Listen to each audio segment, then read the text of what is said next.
일본에 가면 사도섬이라는 섬이 있고요. 그곳에 광산이 하나 있습니다. 이름하여 사도광산. 1600년대 에도 시대부터 금 생산지로 유명한 광산인데 일본의 자랑거리죠. 일본이 이곳을 유네스코 세계문화유산에 추천하기로 최종 결정을 했습니다. 하든 말든 상관없다. 이러면 좋겠는데 지금 그럴 수가 없는 상황입니다. 왜냐면요. 일제강점기에 수많은 조선인들이 여기에 끌려가서 목숨을 잃었기 때문이죠. 참 대선 때문에 정신이 없긴 합니다만 놓치지 말아야 할 이슈 오늘 짚고 가겠습니다. 문화재청 문화재위원이세요. 경성대학교 도시공학과 강동진 교수 연결이 되어 있습니다. 강 교수님 안녕하세요.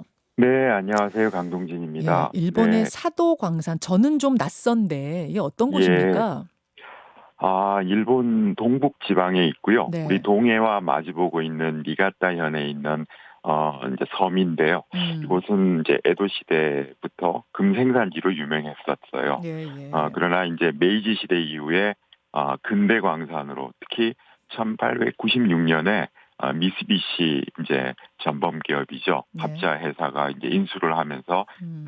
나중에는 또 국영광산으로 개발이 됐던 곳이고 음. 태평양 전쟁 때는 강제 동원이 아주 심하게 있었고 음. 또 1939년부터 조선인이 이제 그곳에 징용으로 갔던 곳으로 기록되어 있습니다. 예. 그리고 전쟁기에는 금이 아니라 구리, 철, 아연, 음. 납 그러니까 전시물자 생산에 집중했던 그런 곳이죠.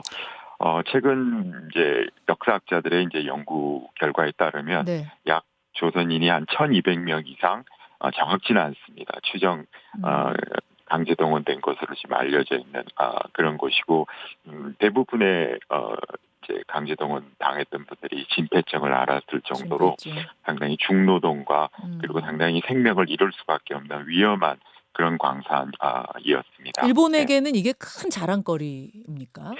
금생산이라고 하는 그런 측면에 있어서는 일본에 있어서는 상당히 중요하고 음. 또 근대기에 이제 근대기를 이끌었던 광산 중에 하나죠. 사실은 이제 아. 일본은 그 부분은 좀 감추고 싶은 하는 이제 그런 부분이기도 합니다. 네. 직접 현장 다녀오셨다면서요, 교수님. 네네네. 예. 네. 강제 동원의 흔적 같은 게 여전히 남아 있어요? 아니면 그건 좀 지웠어요?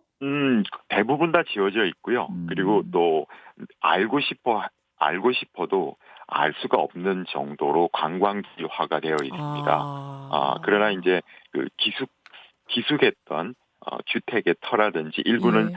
현장에 남아 있지만 예. 일반적인 상황에서는 전혀 파악을 할 수 없도록 지워져 있습니다. 네. 저희도 지금 사진을 쭉 보여드리고 있어요. 교수님이 직접 가서 찍어 오신 사진을 저희한테 네네네 주셔서 저희가 쭉 맞습니다. 보여드리고 있는데 네. 평화롭네요. 평화롭고 네. 어, 그렇 저 시설이 1600년대부터 그러니까 에도 시대부터 있었다라고 생각하면 '야 일본이 지금 내놓고 자랑하고 싶겠구나.' 이런 생각도 드는 그런 곳이에요 광산. 자 그런데 우리로서는 이게 한이 아픔이 서린 역사적 현장이니까 만약 네네. 그런 모습을 세계인에게 알린다면 우리도 유네스코 등재 반대할 이유가 없을 것 같은데 지금 일본은 그 맞습니다. 모습은 네. 감추고 싶다는 거잖아요.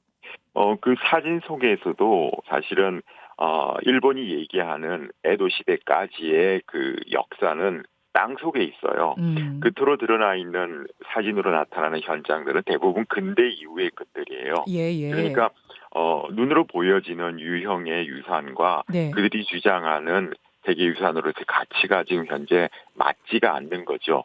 네, 아. 이제 그런 상황이고요. 그러면 어, 그들은 네네. 근대에 그러니까 우리 조선인들이 강제 노역하고 막 죽어가던 그 시절은 지금 빼고 문화유산으로 등재한다는 맞습니다. 건데 네. 에도 시대만. 어, 교수님 보시기에는 그 에도 시대 것만으로는 충분치 않다고 보시는 거예요, 문화유산 등재하기에? 그 자체로는 어떻게 보면 또 충분할 수도 있죠. 그러나 중요한 것은 네. 어, 그 유산이라고 하는 거는 탄생에서부터 음. 발전기, 활황기, 그리고 또 세태기, 소멸기까지 전체의 역사가 그 유산에 다 설명이 돼야 되잖아요. 네 근데 이제 네. 일본은 그 음. 앞부분만 갖고 지금 설명을 하려는 거죠. 그러니까 음. 음. 활황기와 그리고 세태기, 소멸기에 있었던 그 음. 상황들은 전혀 지금 숨기려고 하는 거죠. 그러네요. 그러니까 사실은 그 부분에 있어서 역사 왜곡이 이제 발생을 하는 거고 어두운 음. 면은 감추고 밝았던 금을 생산했던 시대만 드러내려고 하는 부분에 있어서 이제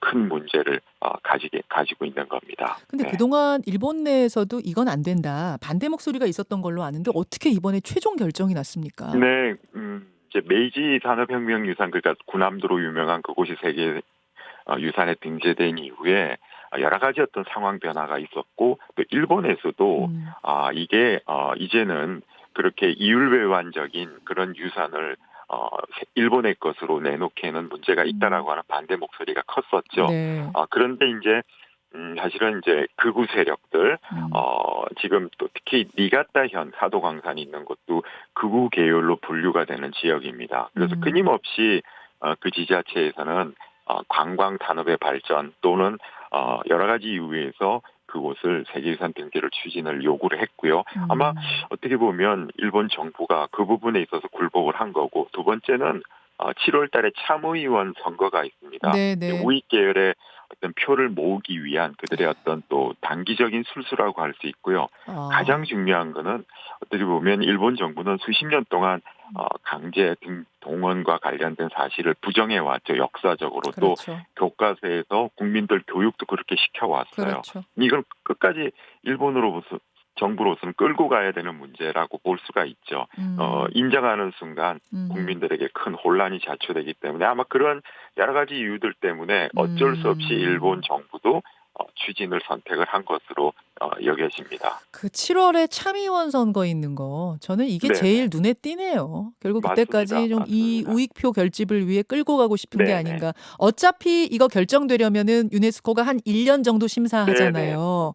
내년 여름입니다. 그렇죠. 그렇기 그러면 때문에 올 충분히 여름은 이 이슈 가지고 좀 표를 결집시키고 이득 본 다음에 그 다음엔 또 어떻게 될지 모르는 거네요. 모르는 거죠. 모르는 거죠. 그런 단기적인 아마 술책의 일환인 것 같습니다. 네. 유네스코가 1년 동안 쭉 심사를 하고 나면 이 등재시킬까요? 가능성 어떻게 보세요?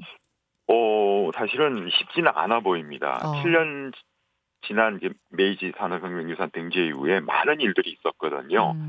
가장 또 여러 가지 이유가 들 수가 있는데 첫 번째는 2015년에 중국이 난징 대학살 이거는 세계 기록유산으로 등재를 시키죠. 네. 그때 이제 일본이 발끈하면서 관련된 회원국이 반대하면 심사를 중단하고 대화를 하고 해결된 다음에 등재하도록 이렇게 제도를 만들어요, 스스로. 난징 대학살을 중국이 올리려고 하니까 그게 싫었던 올렸을 일본이 때. 회원국 누구라도 반대하면 그거 못 올린다는 거를 스스로 만들었어요. 그래서 우리 위안부 기록물이 등재가 기록유산으로 실패하죠. 그 이유 때문에. 그렇다면 이번 경우는 정반대예요. 그러네요.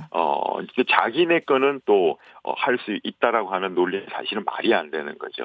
그리고 또 하나는 작년에 유네스코 이코모스 실사단에서 현장 조사에서 7년 전에 그 풀히스토리를 밝히라고 하는 약속을 이행하지 않았다고 강력하게 유감을 또 발표를 했죠. 군함도. 이러한 상황 속에서 사도광산이 세계유산으로 쉽게 되지는 절대 않을 것이고 되지도 않을 확률이 높다고 저는 생각을 합니다. 일단 확률이 높지 않군요. 설명 듣고 보니까 진짜 쉽지 않은 일이네요. 그렇게 안 될 것 같아요. 참 다행입니다. 많은 전 세계인들이 이제 그게 문제가 크다라는 걸 이제 알고 있는 거죠. 근데 우리가 항상 방심하다가 일본이 맞습니다. 워낙 로비력이 좋아가지고 우리가 뒤통수 맞는 경우들을 몇 번 경험했거든요.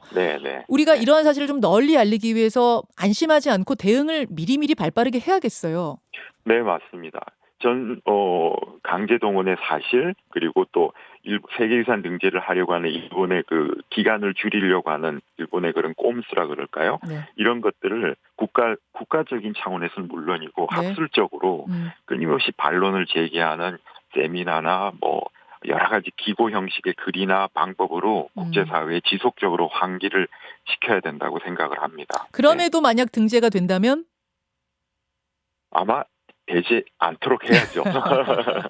유네스코 있어서는 안 됩니다. 그러면 유네스코 문 닫아야 된다. 맞습니다. 문을 닫아야 되고 이거는 국제적인 양심적으로 이거는 문제가 있기 때문에 결코 그런 일이 일어나지 말아야 된다고 생각합니다. 여기까지 말씀 듣겠습니다. 교수님 고맙습니다. 네, 감사합니다. 강동진 교수였습니다.